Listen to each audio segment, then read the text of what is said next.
آقا علیہ السلام کے دندان مبارک نہایت ہی خوبصورت چمکدار تھے۔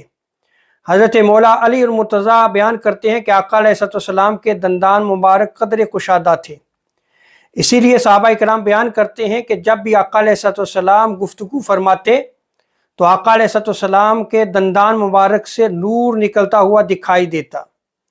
حضرت عبداللہ ابن عباس رضی اللہ تعالیٰ عنہما بیان کرتے ہیں کہ آقا علیہ السلام کے دندان مبارک قدر کشادہ تھے، اور جب بھی آقا علیہ السلام گفتگو فرماتے تو آقا علیہ السلام کے دندان مبارک سے نور نکلتا ہوا دکھائی دیتا۔ صحابہ کرام بیان کرتے ہیں کہ آقا علیہ السلام کے دندان اس قدر خوبصورت تھے جیسے کہ موتی۔ اسی طرح صحابہ کرام بیان کرتے ہیں کہ آقا علیہ السلام کے دندان مبارک اس قدر چمکدار تھے جیسے کہ بارش کے اولے۔ آقا علیہ السلام کی چبائی ہوئی چیز کی برکات میں سے یہ ہے کہ انصار قبیلہ کی ایک خاتون آقا علیہ السلام کی بارگاہ میں حاضر ہوئیں، اور اس کے ساتھ اس کی بہنیں بھی تھیں۔ آقا علیہ السلام سوکھا گوشت تناول فرما رہے تھے۔ آقا علیہ السلام نے جو گوشت آپ چبا رہے تھے وہ آپ علیہ السلام نے نکال کر اس انصاریہ خاتون کو عطا فرمایا۔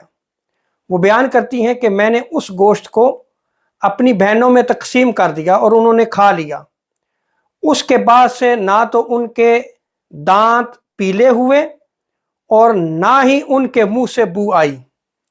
اسی طرح ایک اور روایت میں آتا ہے کہ ایک بد زبان عورت آقا علیہ السلام کی بارگاہ میں حاضر ہوئی، اور اس وقت آقا علیہ السلام سوکھا گوشت تناول فرما رہے تھے۔ اس نے کہا یا رسول اللہ مجھے کچھ گوشت عطا فرمائیے۔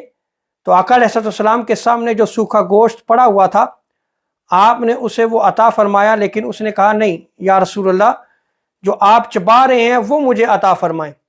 تو آقا علیہ السلام نے اس کو وہ گوشت عطا فرمایا۔